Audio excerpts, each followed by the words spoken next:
nos tiene muy contentos, nos tiene muy contentos porque significa que quienes puedan sumarse a este programa van a poder entonces contar con las enseñanzas también del doctor Fausto Liriano. Me permito presentar al profesor de hoy. Fausto Liriano es alguien que quiero hablar desde lo personal, ¿ah? No quiero hablar desde desde el currículum. Quiero hablar desde lo que ha significado para mí estar en contacto con el contenido y con las cosas que hace Fausto. Fausto es una persona que tiene una alta capacitación en lo que tiene que ver con idiomas, con ciencias bíblicas, trabaja estrechamente con sociedades bíblicas alrededor del mundo. Tal vez ustedes ubican un perfil en redes sociales que se llama Fundiendo con la Biblia. Si no lo ubican, yo les animo a que vayan, se den una vuelta, lo sigan. Siempre él y sus amigos, sus colegas están ahí compartiendo una cantidad de- de información sobre el texto bíblico, proponiendo preguntas que son muy interesantes y que hace que la gente comience a acercarse al texto bíblico de una forma distinta, una forma que creo yo nos hace mucha falta. Así que la trascendencia que puede tener Fausto no está solamente limitada a redes sociales, no está limitada solamente al mundo de la academia. Fausto también, a pesar de que ahora no está ejerciendo, es pastor. Por lo tanto, las cosas que él comparte, y eso es algo que tenemos en común con algunos profesores aquí en ITEM, lo hace también desde una sensibilidad pastoral. Y eso es una cuestión que personalmente yo valoro muchísimo, pero muchísimo, muchísimo. Y es para mí un honor que él haya aceptado la invitación de poder compartir con ustedes hoy y poder ser también la persona encargada de dictar dos de las clases que vamos a tener este semestre en ITEM. Una es griego 1 y la otra es hebreo arcaico e inscripciones que va a ser una... yo tengo muchas expectativas con esa materia. Yo me voy a meter, Fausto, a las clases. Soy el decano, tengo el derecho de meterme sin pagar a la clase. Así que estamos muy contentos. Fausto, amigo, te mando un fuerte abrazo. Quiero decir a la gente lo siguiente. El chat está desconectado para la conversación en general. Lo que vamos a hacer es que el chat lo vamos a usar de la siguiente forma. Sus preguntas que vayan surgiendo de la exposición de hoy, se las pueden mandar a Rodrigo Vázquez. Fíjense que ahí está, dice Rodrigo Vázquez, ITEM Internacional. Ahí está haciendo seña. A lo mejor está en la otra página, no sé, fíjense. O me las envían a mí para que nosotros podamos ir compactando las preguntas, porque a veces se repite mucho una pregunta. Entonces, al yo tener la vista de solamente las preguntas que me envían, podemos alimentar la última sección de la sesión de hoy con las preguntas de ustedes, con los comentarios de ustedes y si de repente nos da el tiempo, nos da la dinámica, en una de esas podemos abrir algún micrófono, pero va a depender de varios factores. No quiero quitarle más tiempo al doctor Fausto Liriano, porque ya me comí 5 minutos y el tiempo es oro en esto. Así que, Fausto, adelante, la sala y la conferencia es toda tuya. Bueno, buenas noches a todos y gracias por estar aquí en este conversatorio sobre ciencias bíblicas.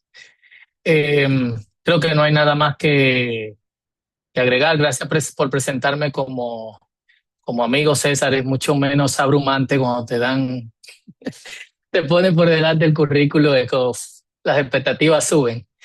Y por ahí hay una frase bien famosa que dice: bienaventurado el que nada espera porque nunca será decepcionado.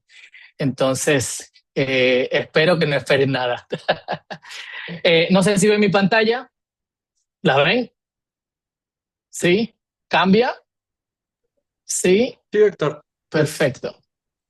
Muchas gracias. Ok, entonces vamos con el tema. Yo voy a hablar por unos 45 minutos y luego entonces tendremos un tiempo de preguntas hasta que ustedes quieran o de comentarios. Estos son temas que se prestan a la conversación y que dependiendo de quién esté en la audiencia, son temas quizás sensibles o no. Eso, eso lo sabremos en un rato. Y cuando hablamos de la Biblia antes de, antes de la Biblia, eh, creo que es un tema que cubre bastante. Y por eso solamente esta noche voy a cubrir una de las aristas que creo es importante compartir con respecto a esto.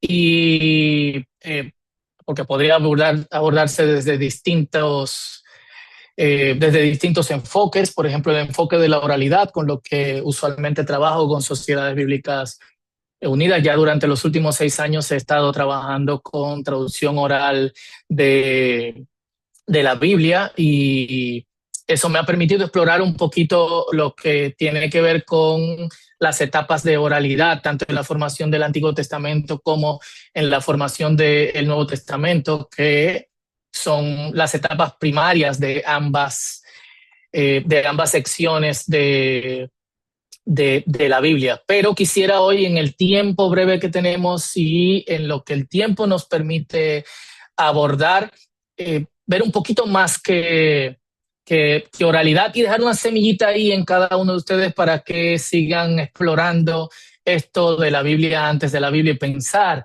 en lo que significaba antes de la Biblia, antes de la Biblia, que es de lo que vamos a estar hablando hoy. Lo primero que pensé cuando inicié a trabajar en la presentación fue la Biblia antes de la Biblia. ¿Qué Biblia? La Biblia hebrea tiene 24 libros, la Septuaginta, que es el Antiguo Testamento griego, o la Biblia griega al menos para los cristianos de habla griega en el primer siglo y parte del segundo siglo, y luego para los cristianos por al menos el tiempo que la lengua griega fue lengua franca, y luego fue suplantada por el latín, obviamente. La Biblia protestante, que tiene 66 libros, la Biblia católica, que tiene 73 libros, la Biblia cóptica o copta, que tiene 81 libros. La lista pudiese continuar un buen rato y explicar cada canon, que no es el propósito que nos atañe a nosotros en esta noche. Pero de lo que yo quiero que todos estén conscientes es de que el término Biblia no significa lo mismo para todo el mundo y tampoco significó lo mismo para todas las personas en todos los tiempos. Volviendo a los ejemplos que estábamos dando, si hablamos de judíos en el primer siglo, localizados en áreas donde el arameo y el hebreo eran las lenguas predominantes entre los judíos, entonces entenderían la Biblia hebrea.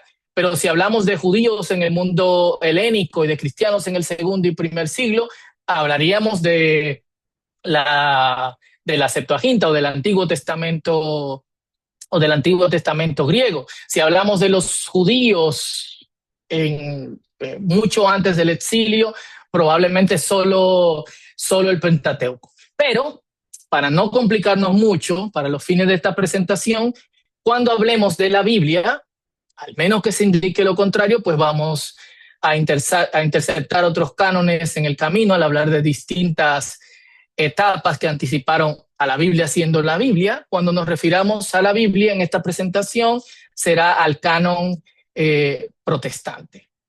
Y vamos al grano. ¿Había Biblia antes de la Biblia? La respuesta es no.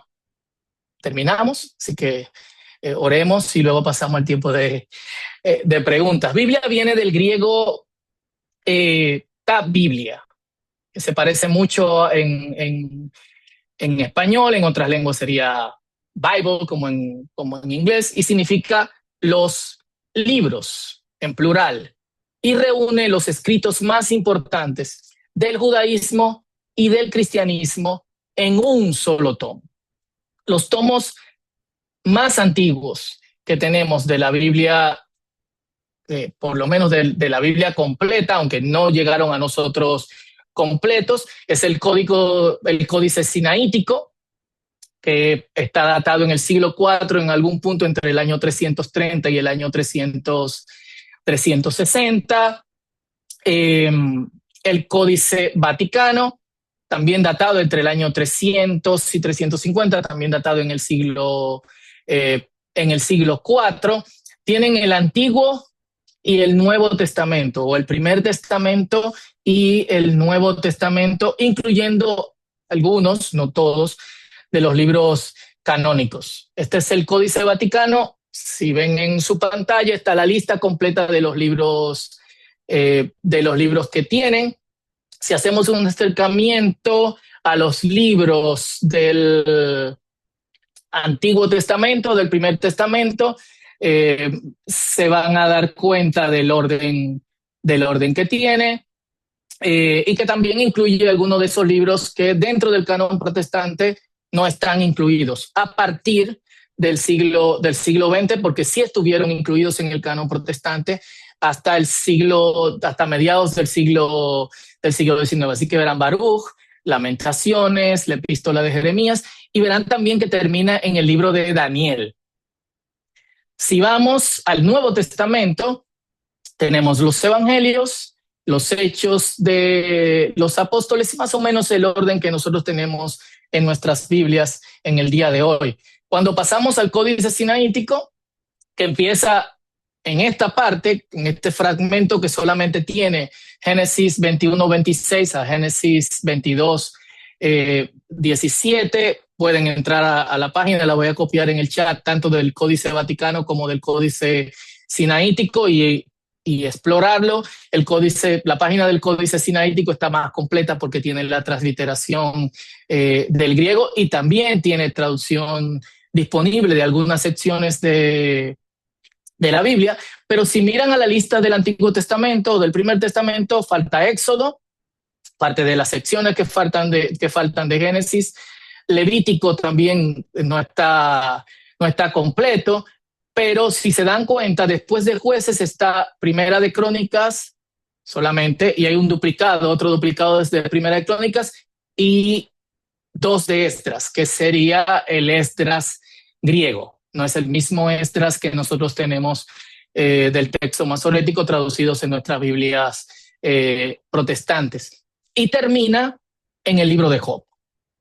Estamos hablando de códices de más o menos la misma época, obviamente de orígenes diferentes. Si se no traje una foto de las páginas, pero el Sinaítico es un códice copiado con mucho cuidado. El Vaticano es un códice un poquito menos cuidado que el del Códice Sinaítico. Y en el Nuevo Testamento pasa de Juan a Romanos, tiene a Hechos antes de las epístolas católicas, y también incluye Barnabás, un libro que no tenemos, y El Pastor de Hermas, que es otro libro que tampoco tenemos en nuestras Biblias protestantes ni tampoco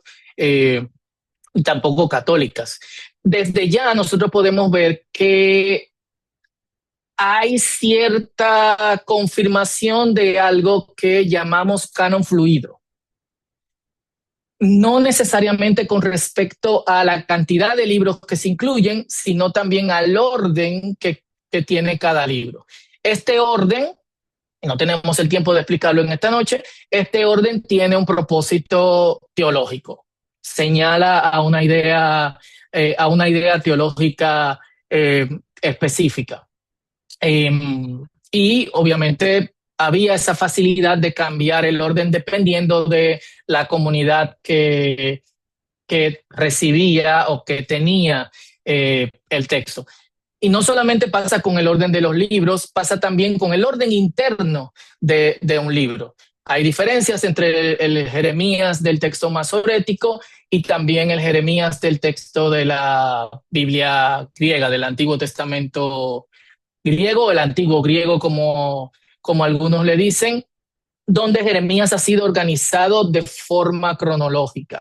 En el texto masorético, el texto de Jeremías que recibimos no está organizado cronológicamente, sino que está organizado teológicamente.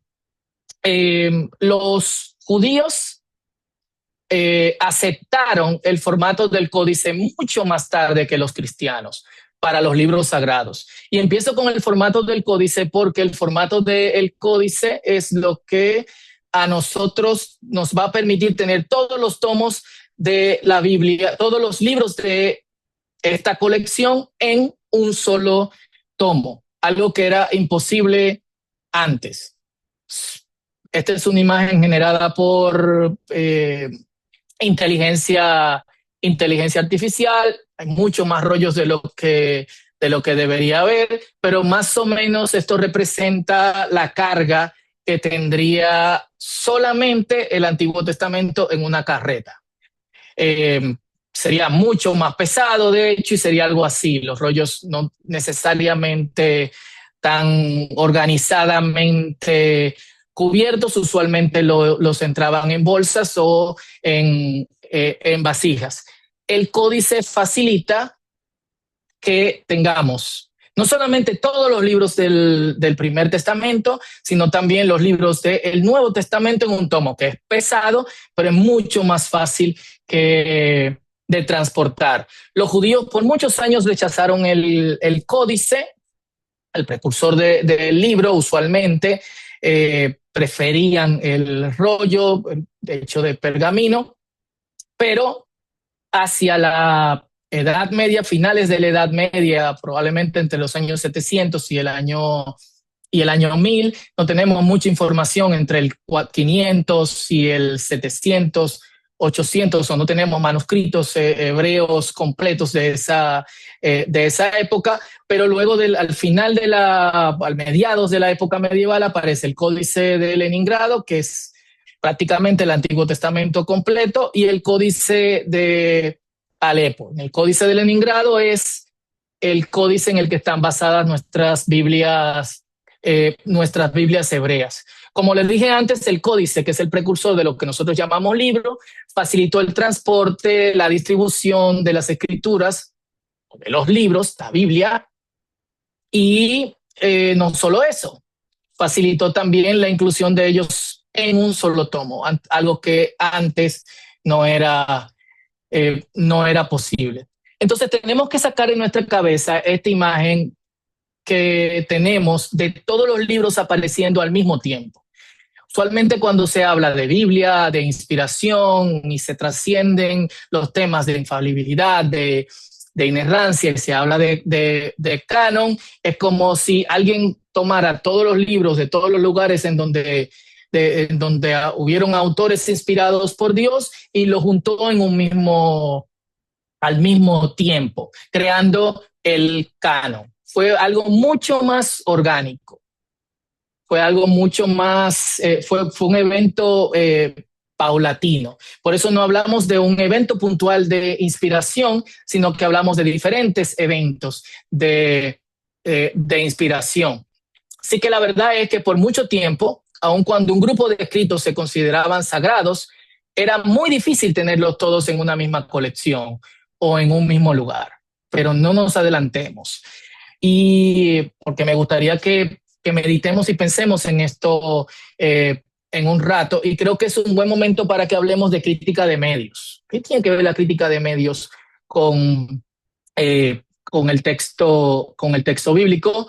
Mucho, como verán, especialmente en lo que nos compete a nosotros en esta noche de la Biblia antes de la Biblia. Yo vengo del mundo de la publicidad, trabajé por muchos años en una agencia de publicidad como diseñador, luego como creativo, como ilustrador también, así que estoy más o menos en mis aguas y me alegra interceptar las dos cosas.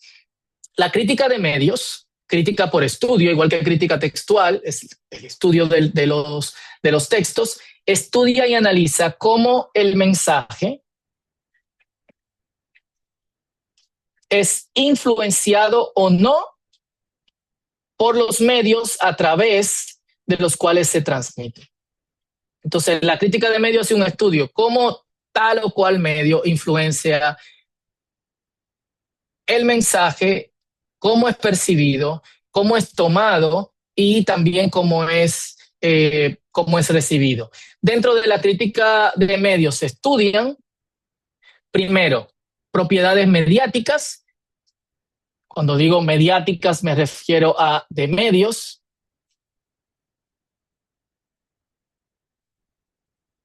Que regulan la producción de un mensaje, cuál es el mejor medio disponible, cómo se puede manipular ese medio, la viscosidad de ese medio, capacidad de volumen, cuánto texto puedo poner dentro de ese medio. Es posible poner 66, 73, 81, 24, 39, perdón, 51 libros o no.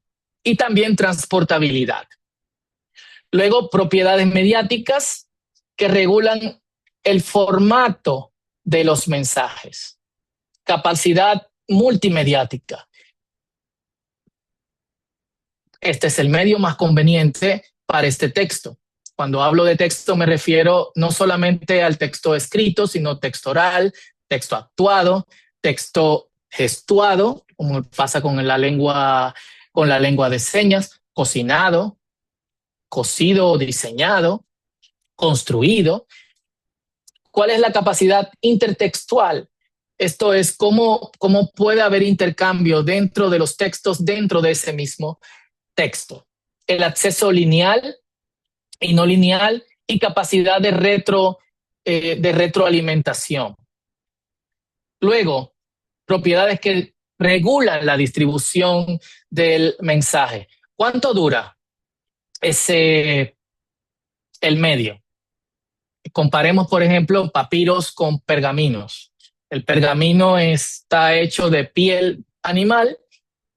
El papiro es un papel, una especie de papel vegetal, si me permiten simplificarlo de esa forma.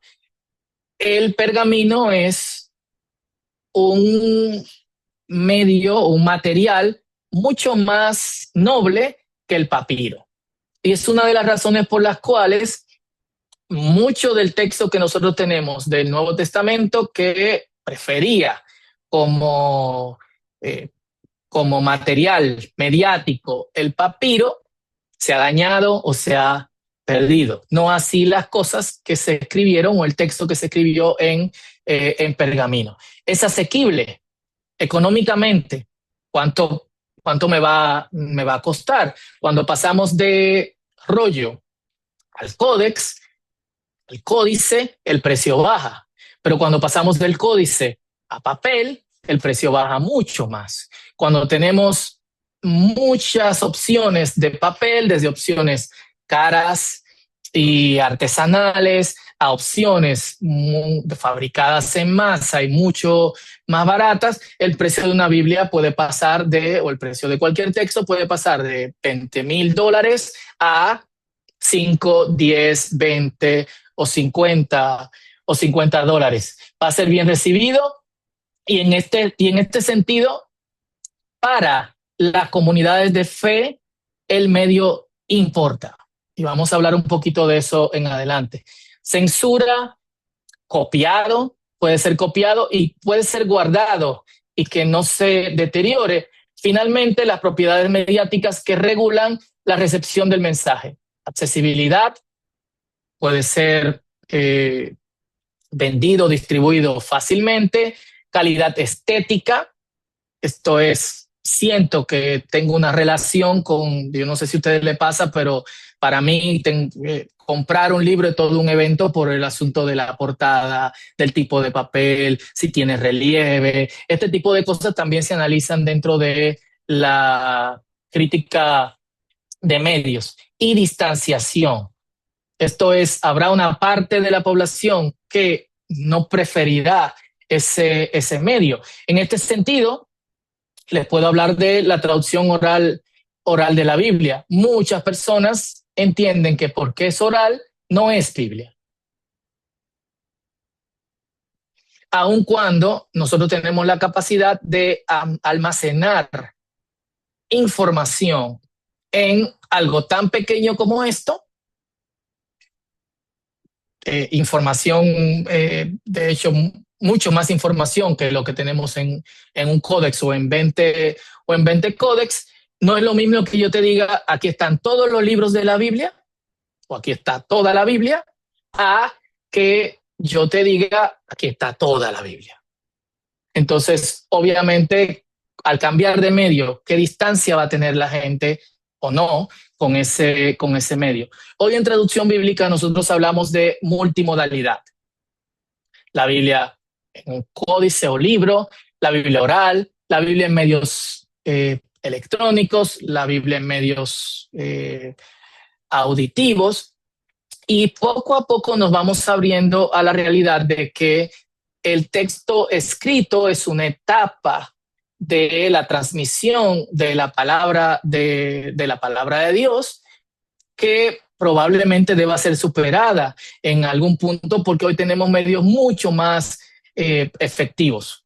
Por ejemplo, con la traducción oral de la Biblia, nosotros podemos llegar mucho más rápido a un grupo de personas que antes tenía que esperar 15 años para hacer investigación de su lengua, crear un alfabeto, crear ortografía, crear una gramática, enseñarla, y entonces, después de esos 10, 15 años, empezar a traducir la Biblia. Hoy con una traducción oral en comunidades que no son letradas, que son de personas que no leen o escriben, podemos llegar con la traducción de la Biblia inmediatamente.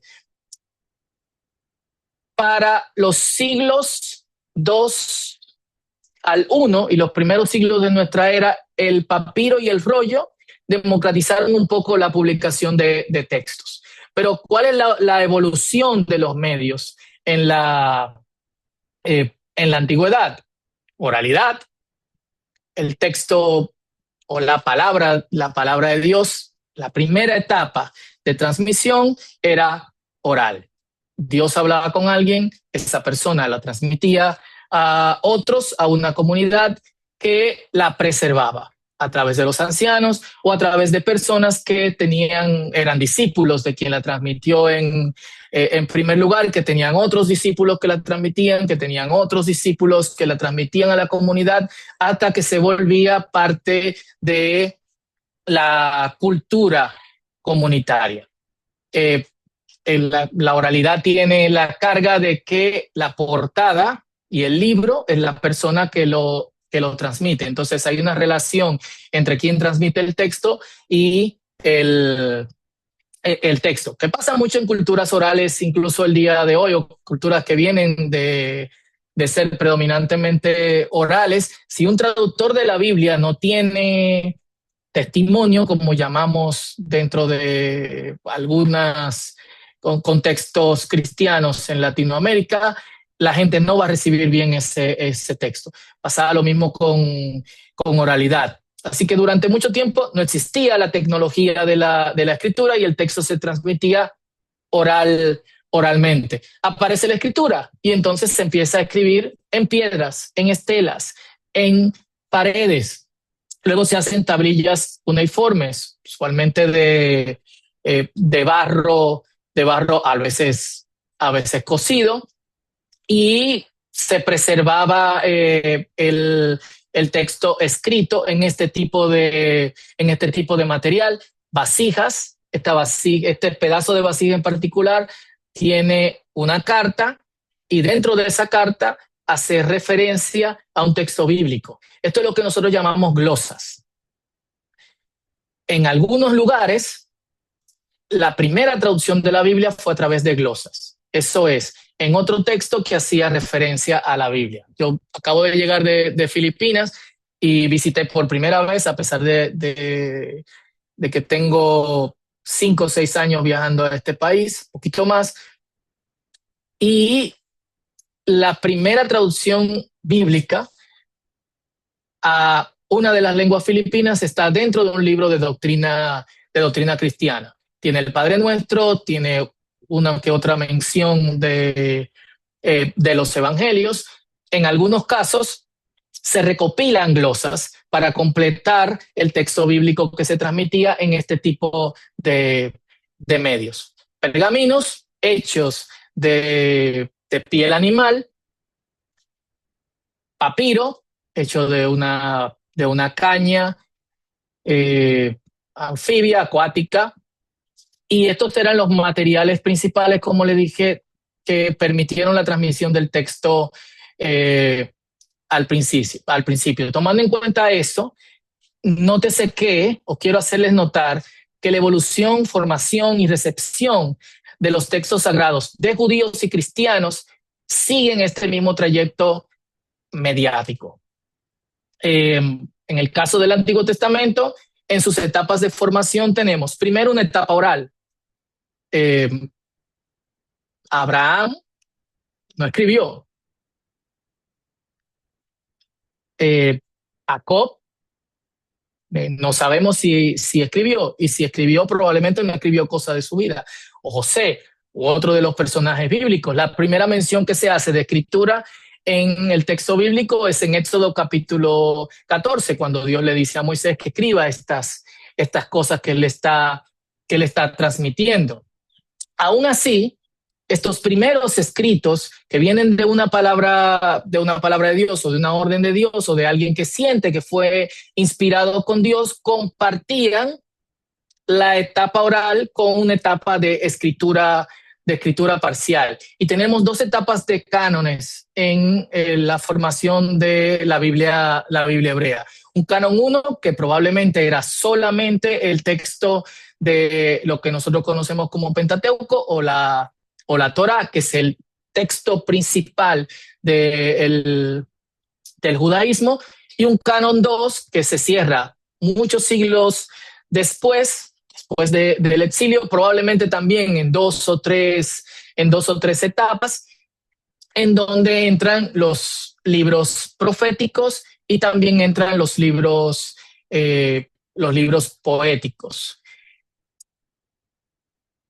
Dicho esto, todo el periodo, hablando de todo el periodo antes de que pudiésemos tener la colección de los libros juntos en un solo tomo, es decir, la Biblia. Este periodo pudiésemos llamarlo palabra de Dios antes de la Biblia. Creo que deben surgir algunas preguntas honestas. Al nosotros tener el libro, usualmente pensamos, primero nos sentimos privilegiados, en cierto modo, pero también usualmente pensamos que es la única forma es la única forma válida en la que puede y se podía transmitir la palabra de Dios. Pero tomando en cuenta la crítica de medios, aun cuando todo el canon del Antiguo Testamento fue completado, y el del Nuevo Testamento, que sigue las mismas etapas, la de Jesús de Nazaret y las comunidades cristianas, que es esencialmente oral, y luego la de la redacción de los escritos, casi nadie tenía el texto de lo que nosotros llamamos Biblia completo. Y surgen algunas preguntas honestas. ¿Cómo sería esa experiencia? ¿Cómo sería la experiencia de solo tener Salmos y el libro de Juan?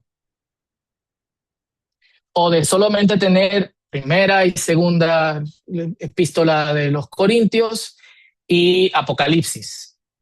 Y quizás 4 o 5 capítulos de los evangelios que alguien alcanzó a copiar de el texto que pertenece a otra persona. O 3 de los evangelios y no las cartas completas, una parte de las cartas. ¿Cómo sería la experiencia? ¿Cómo se sentirían las personas? Fíjense que estoy hablando ya de un tiempo en donde tenemos un canon aceptable de ambas secciones de de la Biblia, con sus diferencias. Y vamos a entrar ahí en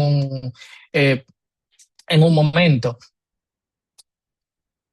Pero es bueno pensar cómo, cómo es la experiencia de gente que sabe que no va a llegar a tener todo el texto. En algunos casos había gente que itineraba entre diferentes comunidades de fe y memorizaba el texto, pero llevémoslo más allá. ¿Estaría también limitado el alcance de su teología?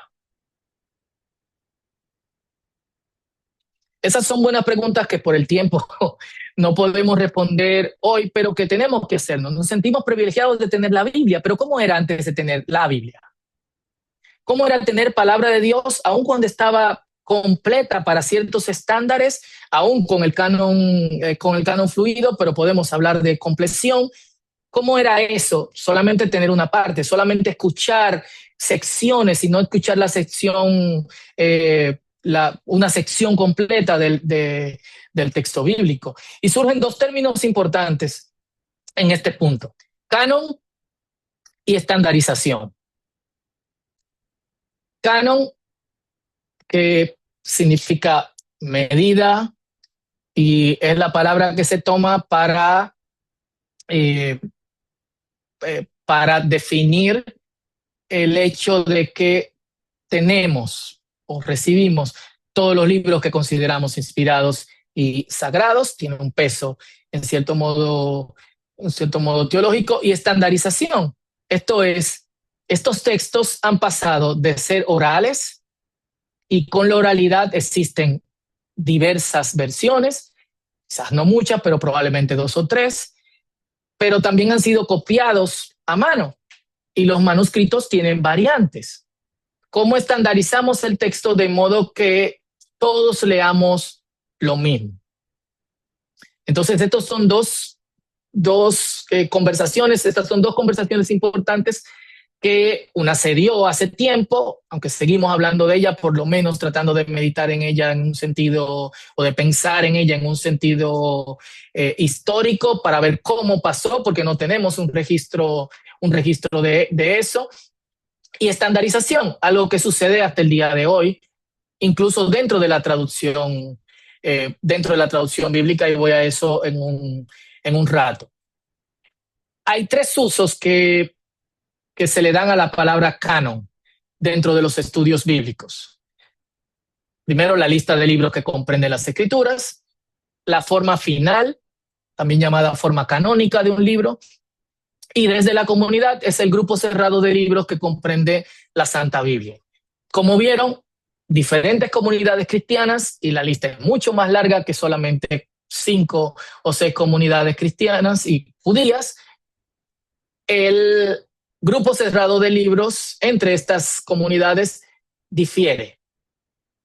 Y los que no conocen, que no conocen esto y quizás no lo han estudiado a fondo, pueden decir: el mío es el canónico, el tuyo no, tú tienes libros de más, o tú tienes libros de medios. En ciencias bíblicas tratamos de poner aparte el desde la comunidad. Yo, como confesional, como alguien que se congrega, que pastoreé una comunidad de fe y que acepté un canon que venía con la tradición de esa comunidad de fe, tengo que poner el punto 3 aparte, de modo que yo pueda estudiar el 1 y el 2. Y aunque no estoy de acuerdo con todas las posiciones de B.S. Childs con respecto a canon, porque lo hace en base por lo menos al primer concepto del editor dentro de la hipótesis documentaria, ya decía algo muy importante. Para entender la construcción del canon y observar esta interacción entre el cuerpo canónico de literatura autoritativa en desarrollo y la comunidad que lo atesora, es esencial. Quien define el canon es la comunidad. Y aquí entra la pregunta.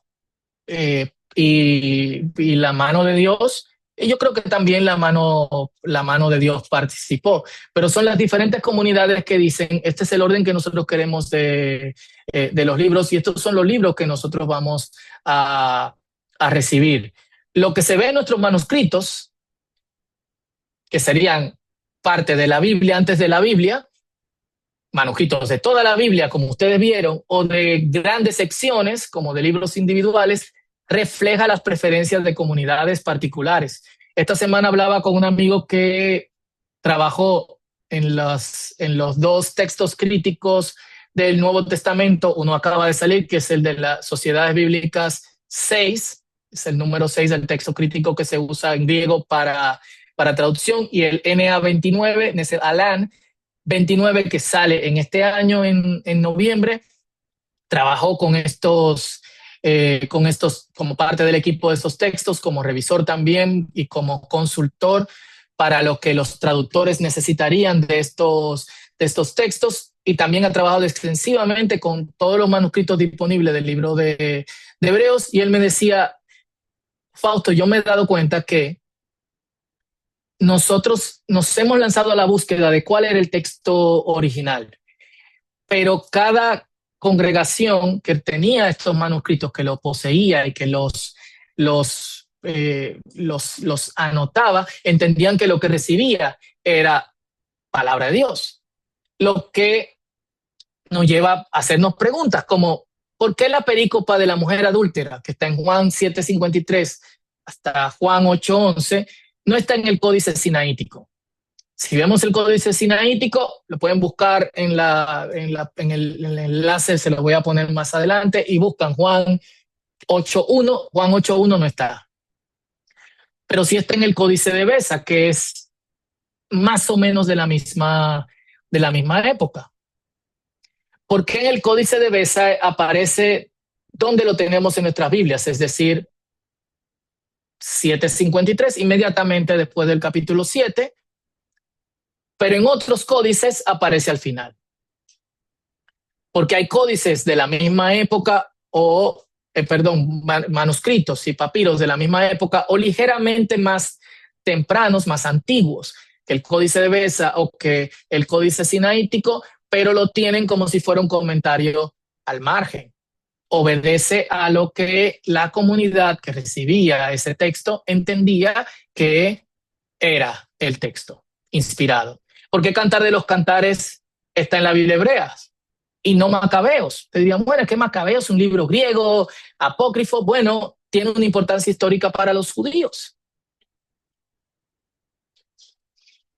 Y en ese sentido, entonces, estudiamos la Biblia antes de la Biblia haciendo dos acercamientos al significado de canon. Un histórico, que estudia cuándo se aplica por primera vez el término canon a un conjunto de textos. En el caso del Nuevo Testamento, desde el siglo II. Los judíos no hablan de canon, pero sí hablan del número de libros de las escrituras. Y teológico, cómo se usa la palabra canon en el sentido de texto inspirado por Dios para una comunidad de fe.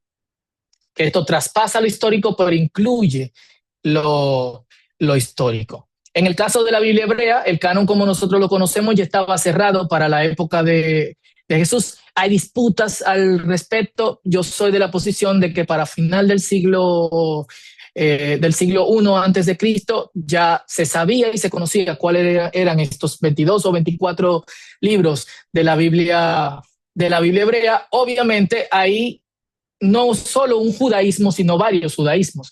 Entonces había disputas hasta que un judaísmo predominante nos sale con el canon que ya existía desde el siglo anterior, no se cierra, digamos, en cierto modo.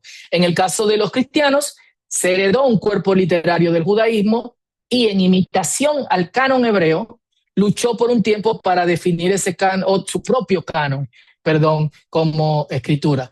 Ahora, una vez tenemos canon y recopilamos manuscritos de diferentes lugares, nos damos cuenta que esos manuscritos tienen variantes.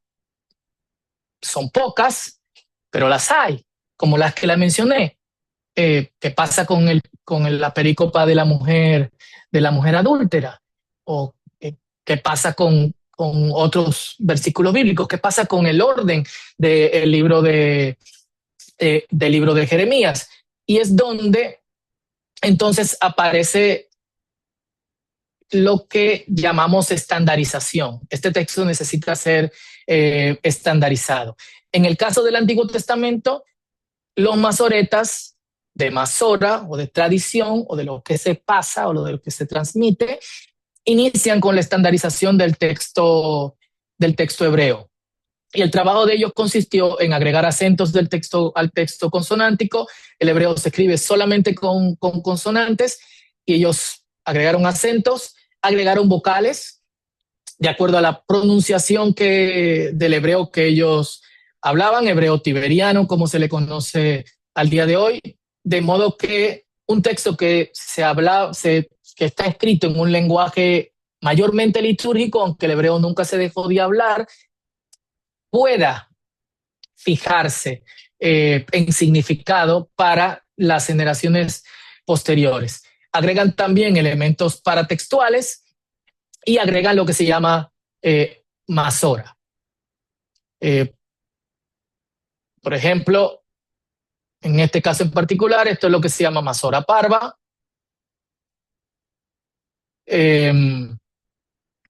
Luego tenemos la masora magna, que es una especie de concordancia.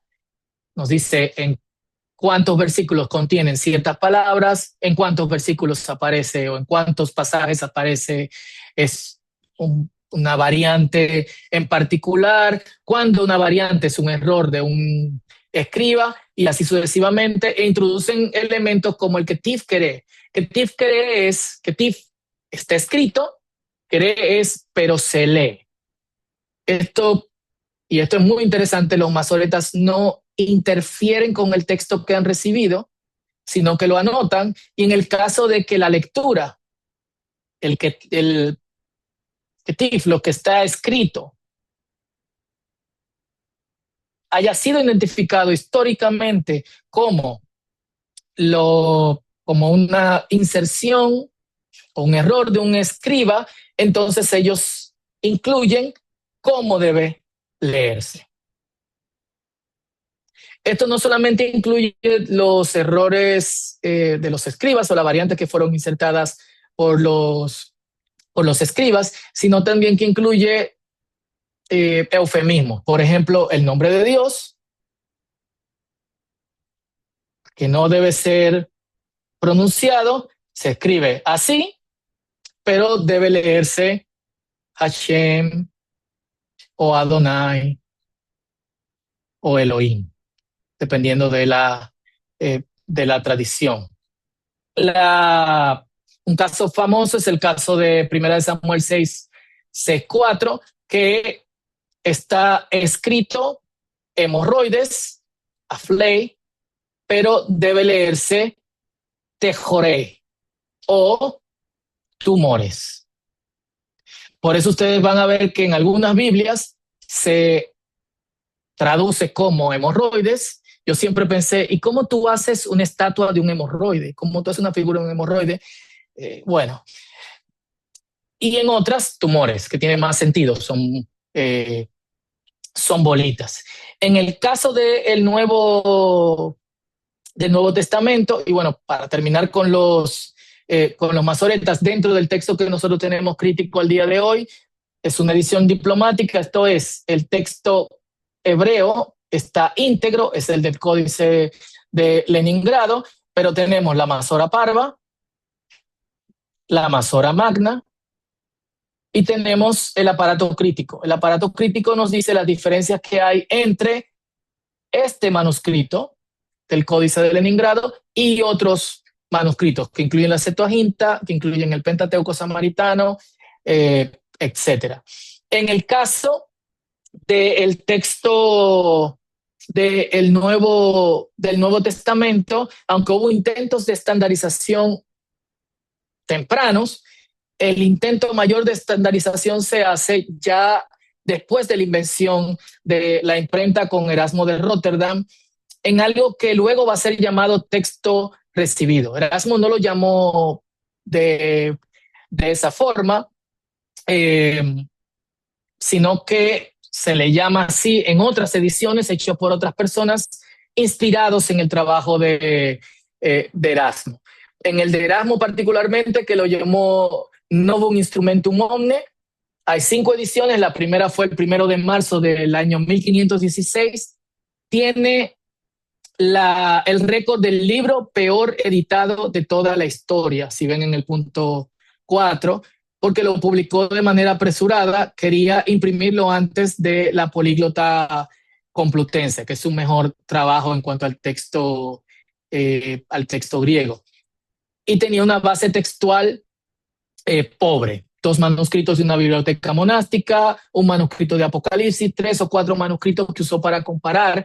Para la época de Erasmo, donde surge esta idea de hacer un texto estándar, algunos piensan, me gusta más el texto recibido o el texto mayoritario porque no es un texto crítico, y están equivocados. El texto de Erasmo es una reconstrucción. Y lo que se dan cuenta para los tiempos de Erasmo, los estudiosos, es que lo que hemos recibido varía en secciones muy específicas, de forma que a veces no conocemos el sentido de ciertos versículos. Hoy en día hemos avanzado más porque tenemos mucho más manuscritos, pero en el caso de los siglos XVI, siglo XVII, hasta el siglo XVIII, la cantidad de manuscritos era mucho menor. Compárese 12 de Erasmo con 5.000 usados en las ediciones críticas del día de hoy. El Nuevo Testamento de Sociedades Bíblicas griego, que ya va por el número 6, y el NA 29, que va para el número 29. Entonces, hemos avanzado muchísimo, pero la búsqueda ahora no es del texto original o del sentido original del texto, sino del texto recibido. ¿Cuál fue el texto que recibió la comunidad de fe, los cristianos y los judíos? Y en ese sentido, ese es el sentido que busca la estandarización, imitar ese texto que lo hemos recibido de forma fragmentada. En cuanto a transmisión, es muy interesante que tanto perdón que vuelva atrás, se me quedó porque quería terminar hace ya 10 minutos, pero bueno, me quedan 2 minutos de lo que me he propuesto ahora. Es interesante que tanto que los cristianos imitaron la cadena de extensión de tradición o de transmisión del texto de los judíos. Por ejemplo, esta es una entre muchas. Ireneo lo escuchó de los ancianos, que a su vez lo escucharon de los discípulos de los apóstoles, que a su vez lo escucharon de los apóstoles y que a su vez lo escucharon de Jesús. Para los judíos, Moisés recibió la Torá en Sinaí, se la transmitió a Josué, Josué a los ancianos a los profetas y los profetas a los hombres de la gran asamblea. Pero tanto la historia de la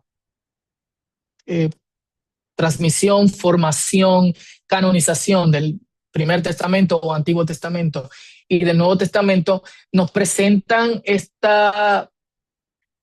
hecho interesante, que es las comunidades, tanto judías como cristianas, van recibiendo el texto de forma paulatina.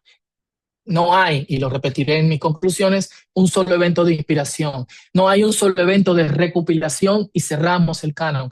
De hecho, el canon, no hay pruebas ni de los judíos, ni del lado judío, ni de los cristianos, aunque sí hay leyendas de que hubieron reuniones para cerrar el canon. Es un proceso orgánico. Y ese proceso orgánico hace la pregunta: ¿cuáles son los textos importantes que han recibido las diferentes comunidades de fe?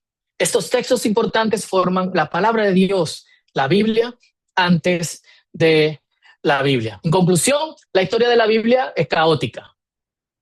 Queremos muchas veces presentarla como un camino sin obstáculos, en donde la mano de Dios estuvo continuamente como con un machete a través de la selva, quitando todas las plantas y todos los obstáculos que se presentaban a quienes debían de llevar este texto inspirado a la comunidad. Aunque sí, como creyente, puedo y creo que Dios preservó su palabra, esta cuestión de formación de ese texto, de recopilación, canonización, y lo que ahora vemos como estandarización, es caótica.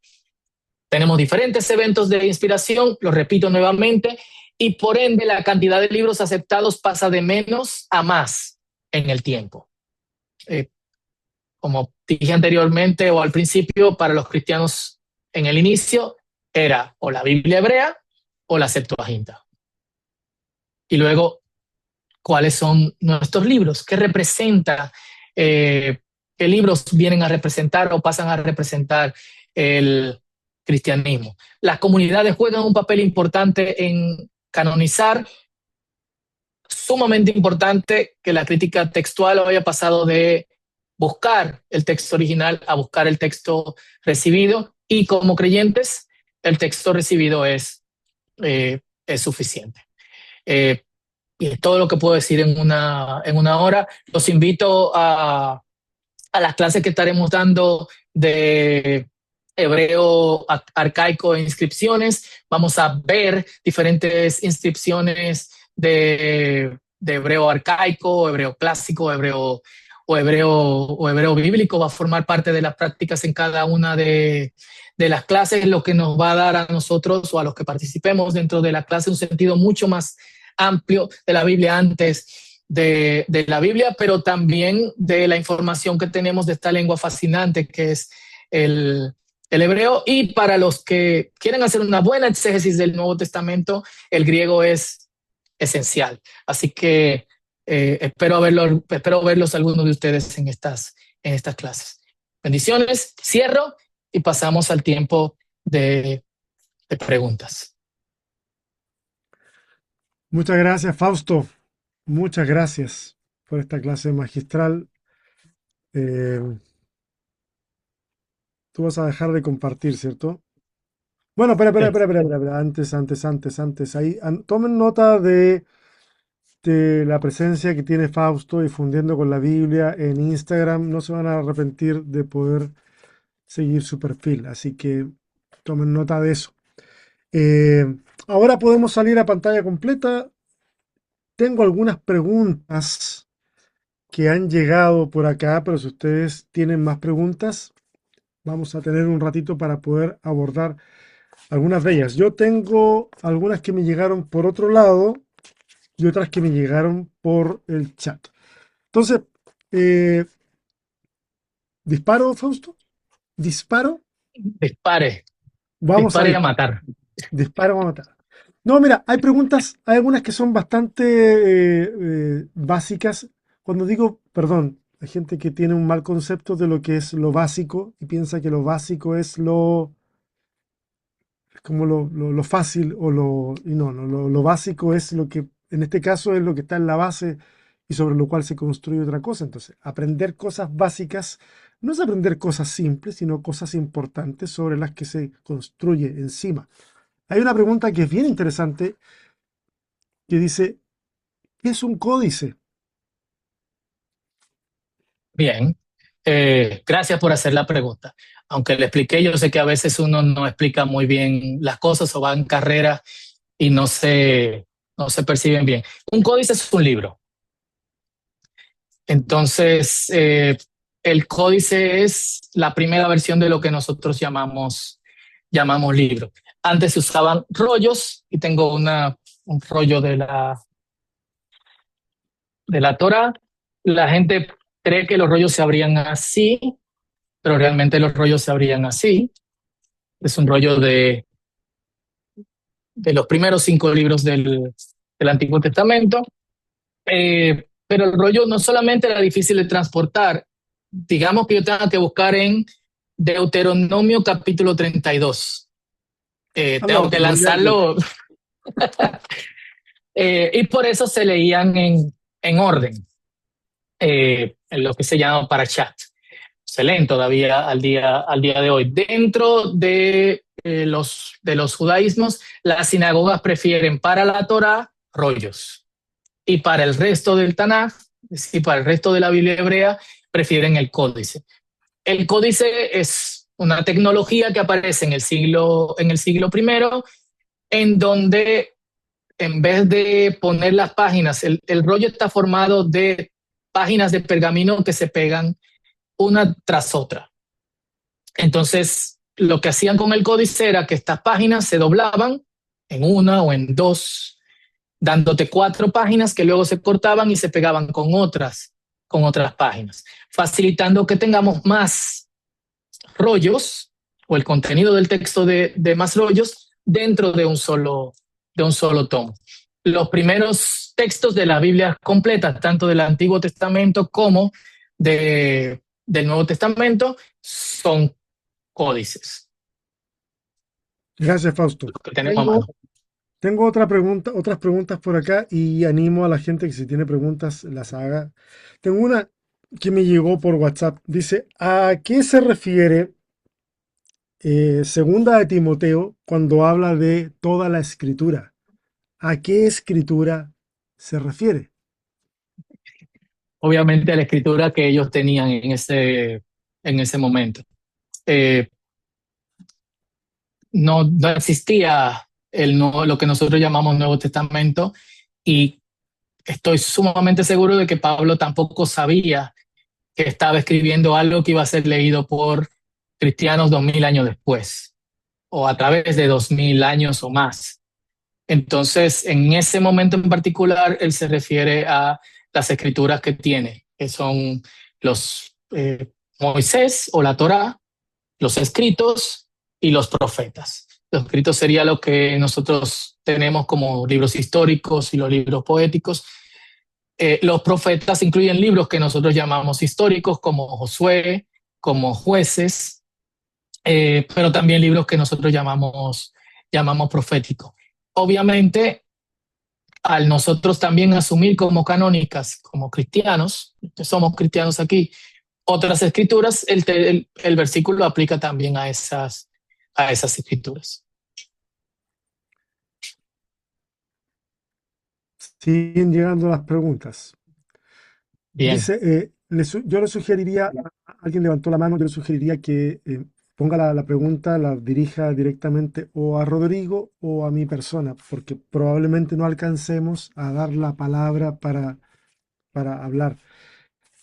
Dice, tengo una pregunta, dice, si la Biblia se pone en contexto como lo decida la comunidad, ¿debería buscar una comunidad de acuerdo a mis lentes? Siento que trae división y rivalidades. ¿Cómo entender qué es la verdad? Yo sé que de repente hay preguntas que se van como para el lado más teológico, ¿ah? Es que Ujú, es casi inevitable irse para el lado teológico claro. cuando uno va a hablar del texto bíblico. Pero bueno, más o menos, ¿qué te despierta esa Es, pregunta? eh, es, es una muy buena pregunta. Para las diferentes comunidades cristianas alrededor del mundo, las consideren ustedes ortodoxas o no, los cánones están cerrados. Es decir, no se va a agregar otro libro al canon evangélico, tampoco se va a agregar otro libro al canon católico o al canon ortodoxo o al canon oriental o copto o etíope. Entonces, cuando hablaba de que las comunidades tuvieron una palabra en la formación de ese canon, me refería a las comunidades primarias, a las que primeramente recibieron ese texto o ese grupo de textos. En cuanto a nosotros, lo único que puedo decir, porque es una pregunta teológica y obviamente estamos hablando aquí desde las ciencias bíblicas, lo único que puedo decir es que cada persona se integra o no a una comunidad de fe en base a necesidades específicas, que inician a veces con la búsqueda de Dios y a veces con la búsqueda de un descubrimiento personal, de querer saber quién uno es, o quizás ni siquiera descubrimiento personal, sino también de enderezar su vida. A veces empiezan con esas dos cosas que ni siquiera tienen que ver con Dios, pero en la que uno cree que Dios puede participar y de repente encuentra a Dios, o Dios se encuentra, o Dios se encuentra con uno, que sería la forma más correcta. Y en ese sentido, creo que en el momento en que uno se integra a una comunidad de fe, debe entender que acepta el canon que esa comunidad de fe tiene. Si es católico, obviamente aceptará el canon que la Iglesia Católica ha tenido por años, si es ortodoxo, de la misma forma, y así sucesivamente. En algunos casos será un descubrimiento, porque serán o más libros o menos libros. En otros casos será un proceso traumático, pero lo que cada uno puede esperar en ese proceso es poder conectarse con el Dios que sale a nuestro encuentro. Mm. Como Hay sexto, ¿quieres? una César, pregunta. por acá, Sí, César, tengo una preguntita, pero dale. es, como decimos en Chile, doctor Fausto, al hueso. Desde las ciencias bíblicas, ¿qué certeza tenemos de que sea Moisés el primer escritor? En la ciencia bíblica está dividido la autoridad de Moisés con respecto al Pentateuco, aunque cada vez más hay eruditos que ven a Moisés por lo menos como el compositor de gran parte de lo que nosotros tenemos como Pentateuco. Yo formo parte de ese grupo. Hay partes que evidentemente no le escribió Moisés porque contienen elementos anacrónicos. Algunos dicen, bueno, ese elemento anacrónico fue traducido por los escribas o por quienes eh, juntaron cerraron el canon como una forma de que las personas lo entendieran mejor, pero esto es, creo que improbable. Eh, entonces, eh, creo que se divide básicamente en tres grupos. Los que no creen que fue Moisés, los que creemos que Moisés escribió parte del Pentateuco y otras partes por por tener detalles anacrónicos, esto es que no son parte de la época en que vivió Moisés, son detalles posteriores a la vida de Moisés y de los israelitas en el desierto, entonces obviamente lo escribió otra persona y lo añadió al texto, una práctica que no es inválida, y otros que creen que Moisés escribió todo menos su muerte. Entonces eso está dividido, todos académicos serios, y aunque desde fuera se pudiese ver como que nos estamos mordiendo y rompiéndonos el brazo por tener la razón, las discusiones académicas en ese sentido son muy respetuosas. Y quizás es algo que en Latinoamérica nosotros tenemos que aprender. En este espacio las preguntas son muy respetuosas, pero hay espacios en donde hay ofensas, se mencionan detalles personales, mi razón es mi razón, no hay otras. De hecho, yo Cuando se junta un grupo ¿eh? tengo una lista de ofensas acá que estoy omitiendo porque te quiero Gracias. mucho, amigo. Ok, adelante. Gracias, gracias. Cuando se junta un grupo de académicos difieren y obviamente tienen que tratar de probar su punto eh, con altura. Entonces las tres cosas son aceptadas. Esa es una cuestión muy interesante a la que está apuntando Fausto. En el mundo de la academia, el asunto no se resuelve como a veces se resuelven los conflictos de redes sociales, que es denigrando a la otra persona, tirando algún ad hominem o algunos versículos bíblicos o diciendo tú no entiendes porque no tienes el espíritu. No, se solucionan de forma más elegante o no se solucionan.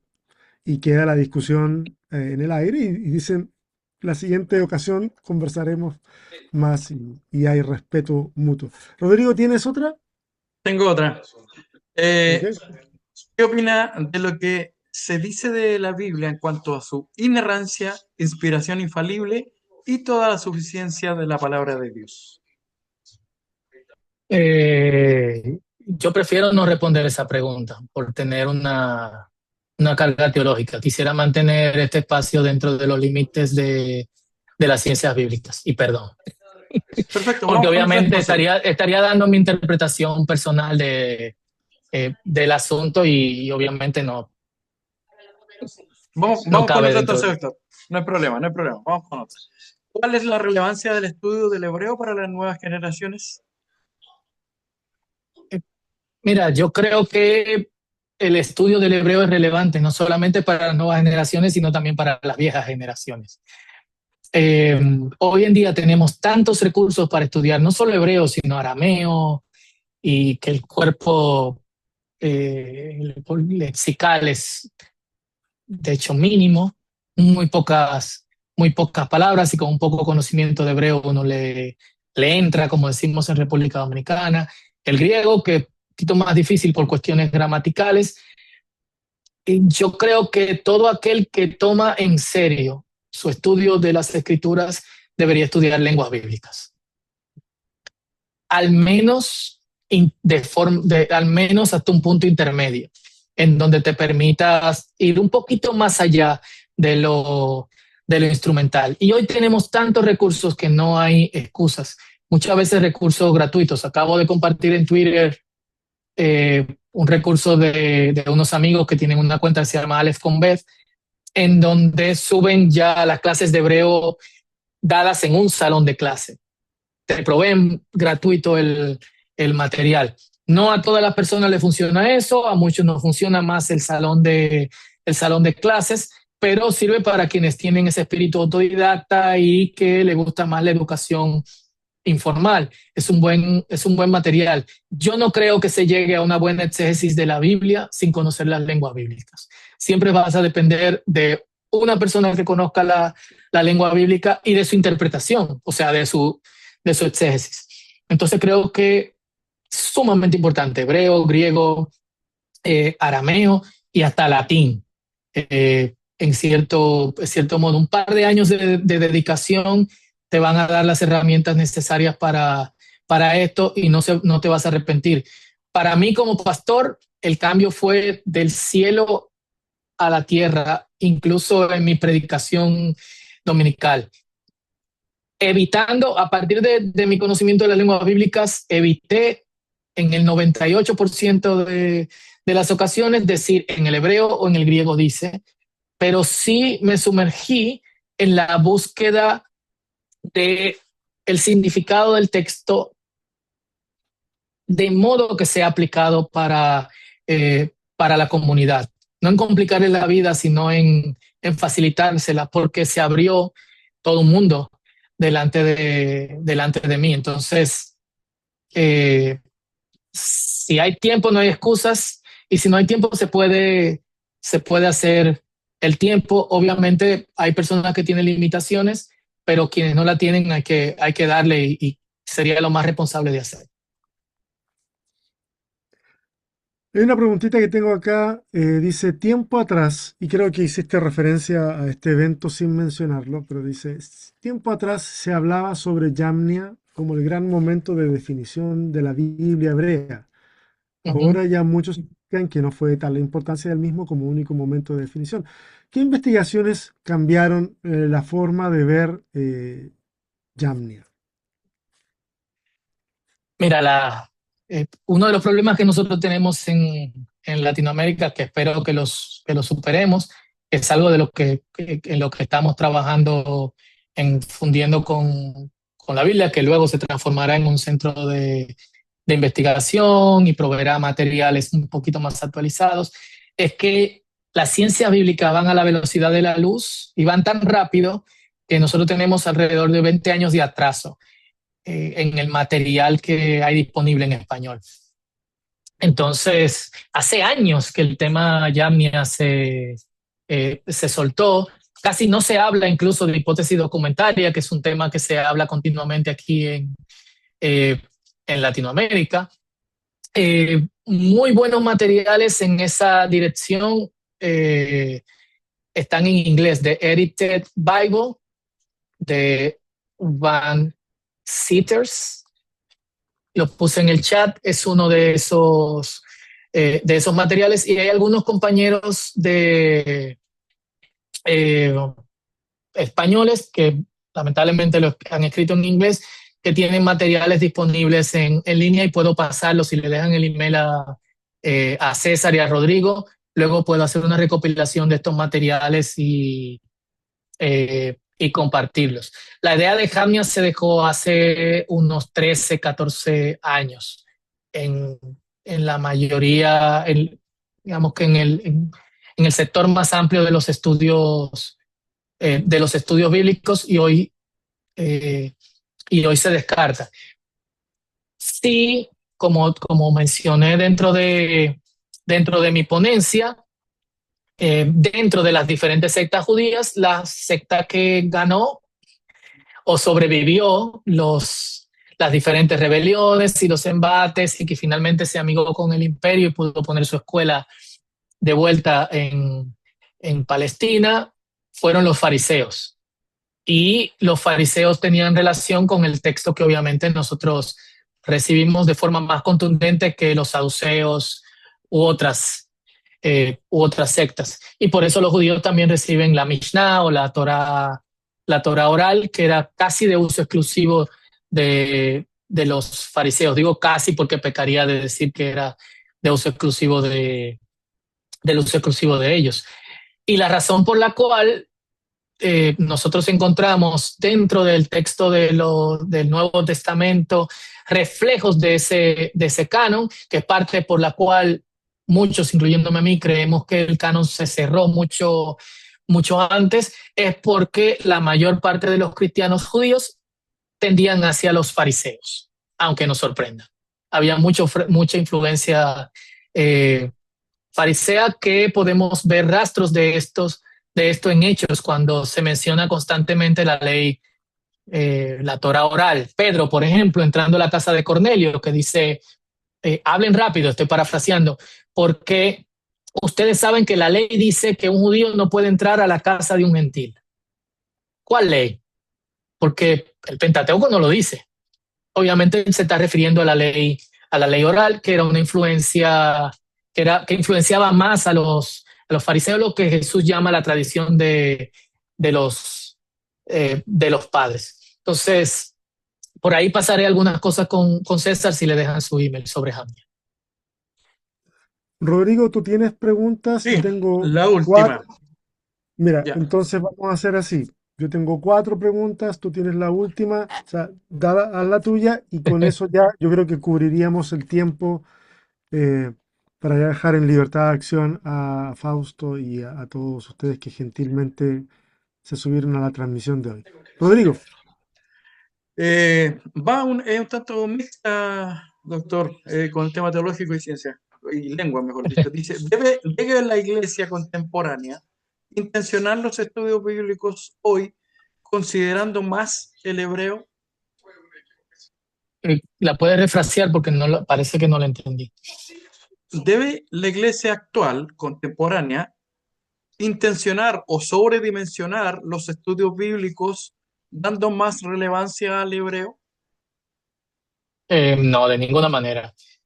Yo creo que el estudio bíblico siempre tiene que ser eh, equilibrado, y eso incluye que nosotros también conozcamos otras herramientas, mencionando nuevamente herramientas en lengua bíblicas, como el griego o como el arameo. Quizás algunos no lo saben, pero en algunas de sus partes la Septuaginta representa un texto mucho más antiguo, un texto hebreo mucho más antiguo que el texto que nosotros heredamos con los masoretas. Es decir, es evidencia de algo que se llama texto protomasorético, que se descartaba por muchos años el asunto, hasta que se descubrieron los rollos del Mar Muerto. Y muchos de los textos en hebreo eran más parecidos al texto de la Septuaginta que al texto masorético del Códice de Leningrado, de Alepo, que tenemos el día de hoy, u otros que tenemos el día de hoy. Entonces, aunque no estamos en el medioevo o en la edad de oro, donde las personas tienen el tiempo y la capacidad de ser polifacéticos académicamente y saber 20 lenguas y ser experto en 50 temas, siempre es bueno poder profundizar más en un tema que en otro. En mi caso, aunque he ido en diferentes direcciones, profundizo constantemente más en el hebreo de todas las épocas, no solamente el hebreo bíblico, por lo que me puede informar a mis estudios bíblicos, pero no descartando nunca ni la relevancia del griego y hasta del latín o el siriaco, que son lenguas de primeras traducciones del texto bíblico como la Vulgata o la Peshitta. Entonces, creo que no debemos exagerar y no sé si hace la pregunta por todo este movimiento de raíces hebreas que hay ahora mismo en Creo que por ahí va la Latinoamérica. pregunta. Yo tendría mucho cuidado con el, con el movimiento, específicamente porque cosas que se supone están estudiando, si de verdad estuviesen involucrados con el judaísmo, no llegaran a ese nivel en 1 o 2 años, para que te permitan llegar a estudiar la Zohar u otros textos místicos hebreos. Hay textos en los que tienes que afianzarte, en los que obviamente no se han afianzado y que estudiarlo toma 7, 8, 9, 10 años. Entonces, creo que es un grupo de entusiastas que han descubierto lo que ellos llaman ciertos misterios y quieren llevar a la gente a través de sus mismos espacios. El problema es que sus misterios no están concluidos y yo no puedo adentrarme en un viaje que no sé cuándo voy a terminar ni sé a dónde yo voy a, yo voy a llegar. Desde el punto de vista bíblico, el misterio está revelado. Y el punto es, lo tienes, está ahí en tu corazón. No está tan alto en el cielo como para que digas, no puedo alcanzarlo. Ni está tan profundo por debajo de los mares como que digas, no puedo llegar. Está en tu boca, está en tu corazón, que es tu mente. Buenísimo. Voy con las preguntas que me quedan. Acá tengo una. Dice, en el supuesto caso que Pablo tenía acceso a todo el canon hebreo, y eso se considerarían escritura, aquí viene la pregunta, dice, ¿los libros apócrifos no estarían considerados en esa categoría, aunque varios escritores del Nuevo Testamento beben y hacen referencia a esos textos? Depende de qué tú llamas apócrifo. Tenemos que hacer una diferencia. Los libros apócrifos es lo que llamamos deuterocanónicos, Claro. que se encuentran dentro de los cánones ortodoxos y también canon católico. Libros pseudoepígrafos, quizás sea a lo que se refiera, que son Primera de Enoc, Jubileos, la Ascensión de Moisés, que algunos dicen que se hace referencia a estos textos en el Nuevo Testamento, por lo menos a cosas que se mencionan dentro de estos textos. No creo que todos los escritores del Nuevo Testamento los consideraran del mismo peso. Y aquí tenemos que hacer una distinción.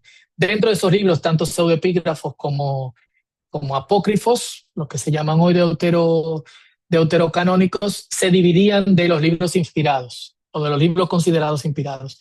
Y estos libros se consideraban útiles, que fue como se consideraron a través de toda la historia de la Iglesia hasta que la Iglesia Católica en el siglo XVII los canonizó. Por eso se llaman segundo canon o deuterocanónico. Los protestantes lo usaron hasta el siglo XIX. Pero obviamente creo que sí tenían en cierto modo conocimiento, a veces de memoria, de algunos de estos libros. ¿Por qué no? Pablo cita filósofos y cita literatura general. ¿Por qué no conocer esos otros libros de otras tendencias judías? Si te refieres a los que llamamos deuterocanónicos, las citas que se hacen en el Nuevo Testamento del Antiguo Testamento, en el Nuevo Testamento griego, del Antiguo Testamento, muy pocas veces reflejan una traducción propia del autor, sino que son referencias al texto de la Septuaginta. Entonces, definitivamente, si tenían acceso a la Septuaginta, también tenían acceso a esos otros libros, como Primera y Segunda de Macabeos, etcétera. El hecho de que las comunidades cristianas en el mundo griego luego lo recibieran sin ningún tipo de problema, apunta también en esa dirección. Yo creo que para los primeros siglos los creyentes eran mucho más receptivos a los diferentes cánones que habían, porque lo entendían y quizás estaban, o quizás tenían un conocimiento más amplio de su historia de la que nosotros tenemos al día de hoy. En muchos casos de memoria, por el poco acceso que había a rollos y pergaminos, especialmente por su precio. Fausto, hay unas preguntas, esto da para mucho. Tú empiezas a hablar y empiezan a hacer las preguntas y la gente empieza a preguntar más. Voy a quedarme con una pregunta que para alguien que la había hecho y después la reformuló. O sea, yo veo que Okay. hay demasiado esfuerzo como para poder Ahí. ignorar su pregunta, porque entonces la hago, a, le eché un vistazo y estoy consciente de que vamos a rozar una, una respuesta, pero la voy a hacer. Dice, ¿en qué medida la obra de Lucas en Hechos de los Apóstoles utiliza recursos literarios propios de la síncresis greco-romana para construir paralelismos entre personajes? Por ejemplo, Pedro y Pablo. ¿Y qué indicios textuales permiten o permitirían identificar esa estrategia compositiva? Ah, bueno, obviamente entramos al campo de lo teórico en esa dirección. Cada autor va a ser producto de las corrientes literarias de su época. Todos tenemos influencia. Si yo escribo, voy a escribir como dominicano; si César escribe, va a escribir como chileno, o como ha vivido en diferentes partes del mundo, quizá influencia de México, de chicanos, de Texas. No escapamos a esa influencia, y yo creo que los autores bíblicos tampoco escapan a esa influencia, y es notable. Si bien sería largo tratar de explicar los recursos retóricos que Lucas usaba y mencionarlos uno por uno, sí, Lucas tiene un propósito de irnos desplazando hacia la iglesia griega. Y eso es notable. Y al irnos desplazando hacia la iglesia griega, obviamente nos desplaza a el personaje más influyente, que sería la contraparte de Pedro en esa iglesia. Cuando hablo de iglesia, no hablo de una sola congregación, sino de los hermanos griegos, y esa persona es Pablo, obviamente. Entonces, no creo que Lucas oculte eso, y en Hechos se hace totalmente evidente. Para una mayor comprensión de Lucas es necesario leer Lucas Hechos juntos. Es importante, y en ese sentido van a ver la trayectoria que Lucas lleva.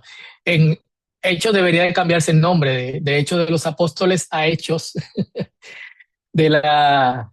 a Hechos de la Iglesia griega, porque del capítulo 10 en adelante van disminuyendo la influencia de la iglesia en Jerusalén, y se va viendo cómo se empiezan a plantar iglesias en el mundo greco-romano, y cómo estas iglesias se empezaron a ser tan influyentes que la iglesia de Jerusalén dependía de ellos, incluso económicamente, y mucho más estable, porque las persecuciones en Jerusalén descentralizaron el liderazgo de los apóstoles que se habían sembrado en ese lugar, y había un mayor seguimiento de Pablo y su gente.